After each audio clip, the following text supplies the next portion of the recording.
Adillah pada kami tak bodoh, meski memang kami tak pandai.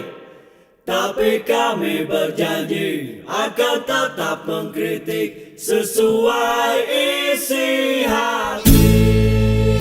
Hei penguasa, ini kami rakyat jelata. Engkau ada untuk siapa? Hei penguasa, ini kami rakyat jelata. Mau sampaikan semua keluh kesah. Bekerjalah dengan hati, pakai empati. Jangan banyak intrik, apalagi bikin taktik. Bijaklah dalam membuat peraturan. Jangan sampai bikin aturan yang berat sebelah. Hari-hari ini banyak sekali nama Budi yang mencuat ke permukaan dan menjadi perbincangan publik. Kemarin katanya ada yang baru diangkat dari rekan yang sama-sama bersama Pak Prabowo ya, di tim Mawar dulu ya. Dilantik tuh jadi pejabat. Konon katanya masih aktif, tapi kita belum tahu informasi selanjutnya, itu nanti kita akan kita coba ketahui. Tapi kemudian Budi yang lain ada beberapa ini, langsung saja kita lihat ya. Ini Budi, ini Bapak Budi, ini Budi juga. Jadi kalau sahabat tentu pasti tahu ya, yang tengah dan yang sebelah kanan tuh pasti tahu. Yang kiri ini Datmono Budi Utomo, yang konon katanya itu masih ada kaitan saudara dengan Jokowi, yang wajahnya menurut siapa, Rismon gitu ya, ini mirip dengan foto yang ada di foto-foto wisuda Jokowi.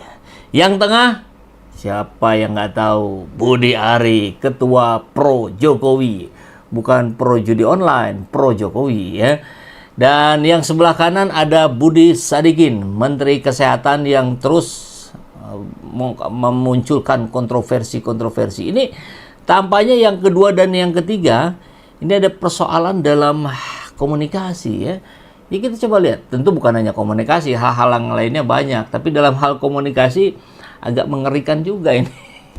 Langsung saja kita lihat ya. Yang pertama, ini udah agak lama sebetulnya ya videonya. Ini dari postingan Rismon ya. Deep face match atas Datmono Budi Utomo versus Joko Widodo pakai sejumlah model. VGG Face, FaceNet, FaceNet 512, Art Face, dan S Face. 100% sangat mirip atau identik 80%. Sangat mirip itu 80%, mirip 50%, cukup mirip di bawah 30%.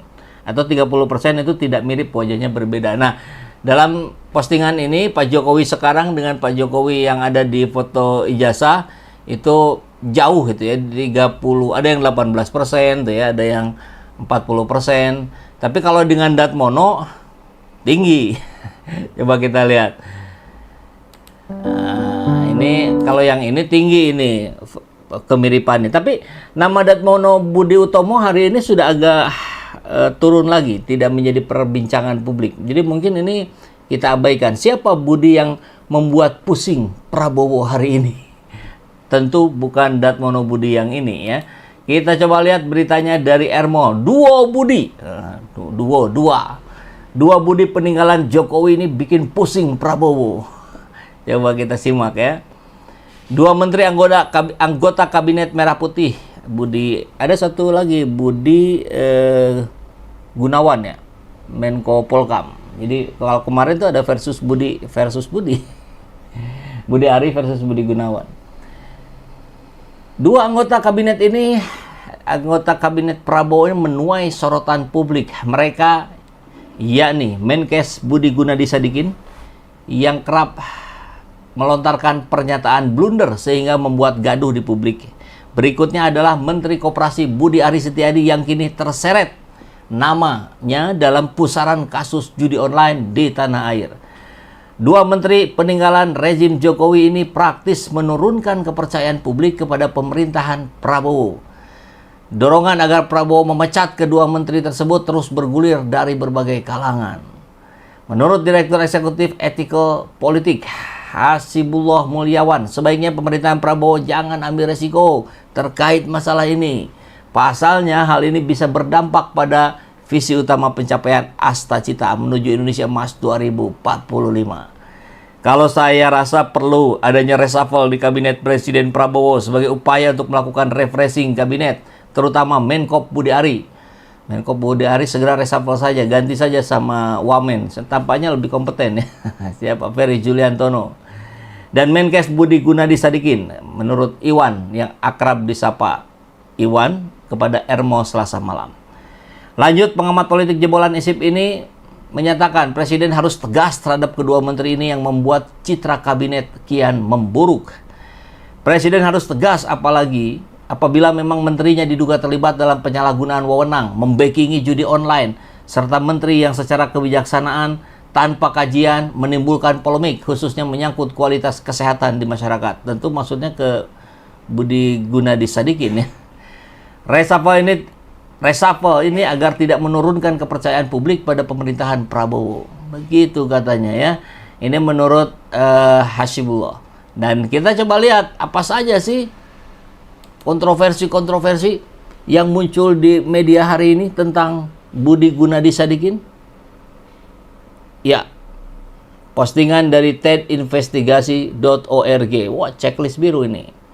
Ada subtitle Indonesianya ya, mudah-mudahan kebaca di kanan bawah nanti, karena dia menyampaikannya dalam bahasa Inggris. Menkes Budi Gunadi menjual data pribadi medis dan genomik rakyat kepada investor asing. Pengkhianat. Kayak gimana itu ya? Coba kita dengarkan. Yeah. Indonesia starting last year start developing the second population database. Every country have the demographic population databases. Name, address, birth date, sex, you have it. Indonesia starting last year built the second population database, the clinical database. Budisa latest cholesterol data, latest hypertension data, latest CT scan data, latest MRI data. In the new law, all 3,200 hospital, 25,000 primary healthcare clinic, 12,000 pharmacies, 6,000 lab, they are mandatory to submit the data, digital data, with our standard format to the government databases. Opt out. So the default is it. You want to get out privacy, you sign a paper. So we will have a massive, clinical data coming in from our populations. So not only name, address, job, but also cholesterol data, hypertension data, CT scan data, MRI data. And this year we will start to develop the third population databases, the genomic databases. 10,000 this year, and we will try to increase to Ines 400,000. She want to give me 100,000, I want to give her the target 400,000 in the next 5 years. Budi, how can we go faster than Singapore? The Singaporeans start earlier, but the cost of sequencing is 1,000, whatever, 5,000 US. Now we started with the new T20 from BGI China, we can reduce it below 200 US for the whole genome sequencer, 2 billion base pair. So it's like when you invest in computers, when you buy old computers, the price is very expensive, the memories and processing capacity. No, it's very cheap. So we are lucky that we enter late, because we enter with a cheaper price structure. And then not only Budi Sadikin, address, sex, birth date, hypertension data, cholesterol data, MRI data, CT scan data, but also BRCA1, BRCA2, MGMT, EGFR, all the genomic data. And can you imagine we can do massive machine learning, big data analytics, and artificial intelligence combining these three. Of course, should be an Indonesian company.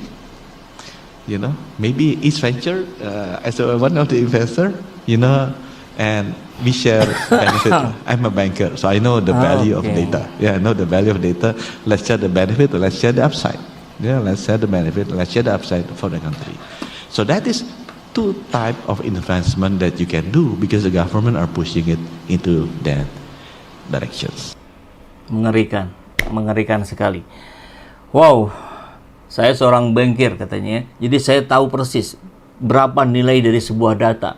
Data apa? Data diri kita, data kesehatan kita, bahkan sampai ke data-data yang lebih detail, kolesterol kita, dan itu kalau Anda mau ini kita bisa berbagi keuntungan. Tadi kan kalimatnya begitu. Ini mengerikan sekali nih. Sayang sekali ini tidak begitu viral. Ini beberapa di pertengahan Mei. Padahal sudah beberapa minggu, tapi ini tidak terlalu terangkat. Ini mengerikan. Bahkan kalau yang posting di sini menyebutnya ini pengkhianat katanya, TED investigation. Kita lihat lagi yang lainnya. Menkes Budi Sadikin mengungkap sejumlah indikator kesehatan yang harus diperhatikan warga. Ia mengatakan salah satu indikator obesitas adalah melihat lingkar pinggangnya. Bukan ini persoalannya, tapi dia menyatakan kalau laki-laki beli celana jeans di atas nomor 23233 sudah pasti obesitas, menghadap Allahnya lebih cepat. Bukan body shaming. Jadi dia kaitkan dengan, oke, benar. Yang dimaksudkan dia benar, hati-hati menjaga kesehatan, jangan obesitas, kan begitu. Tapi tidak perlu juga dikaitkan, nanti menghadap Allahnya lebih cepat. Itu tidak dihitung dari bagaimana kondisi kesehatan. Takdir Allah itu bisa macam-macam. Banyak yang sehat tiba-tiba meninggal. Banyak yang sakit-sakitan berumur panjang terus. Nggak bisa gitu seorang menteri ini. Kalau menteri bicara itu di publik, artinya dia sedang berbicara kepada rakyat. Kalau Anda bicara dalam forum yang khusus, ya, dalam ruangan khusus yang tidak direkam, bolehlah sampaikan itu kepada para dokter dan sebagainya untuk mensosialisasikan ini. Tapi kalau begini kan jadinya repot ini. Jadi mau mengambil alih tugas Tuhan tampaknya ya. Anda yang lingkar 3233 akan menghadap Allah lebih cepat. Apa maksudnya ini? Ngeri kan?